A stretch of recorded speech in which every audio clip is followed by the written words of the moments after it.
It's Saki Buddin. I'm here today with former world champion Ricky the Hitman Hatton. How you doing, Ricky? Yeah, I'm good, thanks. Ricky, last week your heavyweight prospect Nathan Gorman clinically knocked out his opponent in the first round in Stoke and now has 8 wins in 8 fights, all at the age of 20. Are you impressed with his progress so far, considering he only had 10 amateur fights?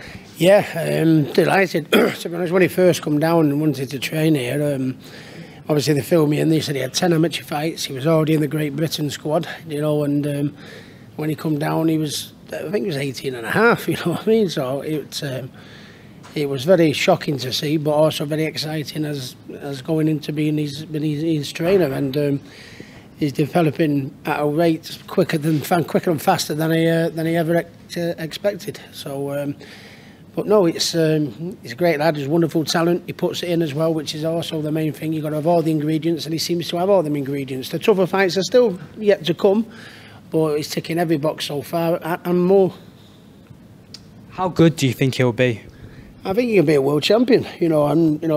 Worked hard for my reputation. I've just trained my first world champion, and I want to train more. And I do think Nathan can be one. And it's a glorious time for British heavyweight boxing at the minute. We've had lots of success with Tyson Fury and Anthony Joshua and people like that. And it's nice, for the British fight scene to see the conveyor belt coming up. And believe you me, Nathan's one of them. A couple of weeks ago, you won your first world title as a trainer with Zanat Zakianov. How does it feel guiding him to a world title, having been with him for over 5 years? Yeah, very happy as a trainer. I always had confidence in myself as a trainer, but obviously, I don't have the Sky machine behind me with my fighters. I don't have. I do have a lot of help from Box Nation. Frank Warren still does a lot of help with my fighters, which I'm very, very grateful for. But it's always a little bit harder for me. I'm not having Olympians come to me. I'm not having I've got a couple of multinational champions, that have come to me. But what I'm getting at is I don't really have the pick of the crop that turn professional. And what I'm getting at is Zanat Zakianov is a nobody in the sense he's come from nothing. He's not a former Olympian. He's not a former world gold medalist. He's come with me from day one, from scratch, and we've got him to the very, very top. So I'm very, very proud of the job that I've done with Zanat, and I'd like to think that gives other fighters that I'm working with the confidence in me as a trainer, looking after them.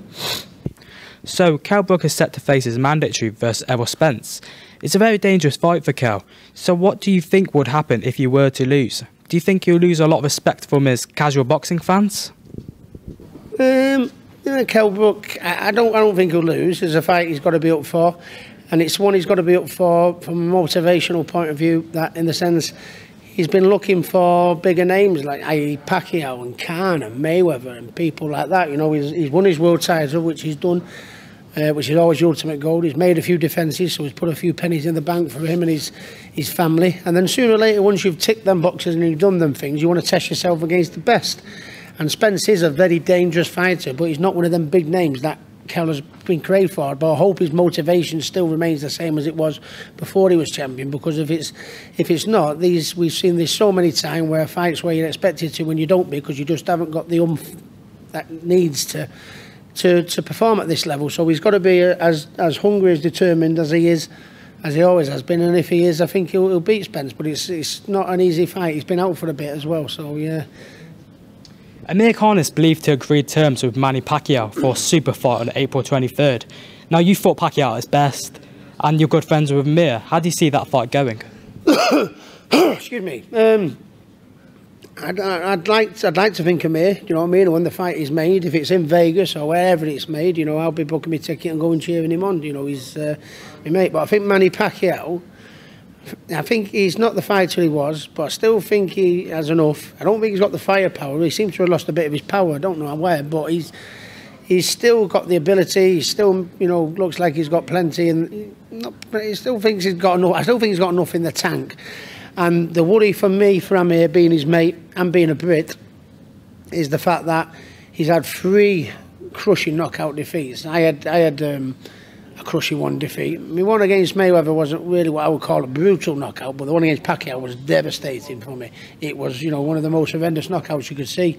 What worries me as a Brit and Amir's friend, he's had 3 of them, against Judas, is it Prescott was his name? Was it Prescott? And then Danny Garcia, and then recently, you know, Canelo. They were 3 heavy knockdowns. And when you suffer defeats like that, sometimes the body, it's hard for the body to come back from. You know what I mean? He's had a lot of fights now. Amir has been experienced. He's had a lot of, and he's had 3 real heavy defeats. But that worries me how much Amir has got left. I don't think Manny's got that much left.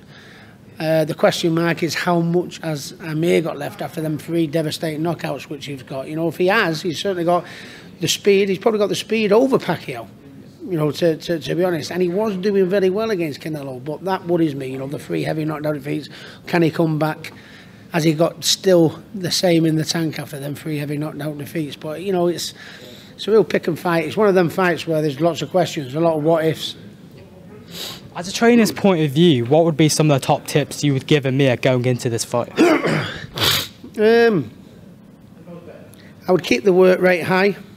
You know, he's got to keep the work rate high. I think Manny Pacquiao has a good high work rate. I think his work rate has gone higher as well since he's lost the power. He seems to have not been as loaded. I mean, he always let his hands go in bunches, you know, Manny, but he seems to be throwing, you know, I think he seems to have lost a little bit on the power side.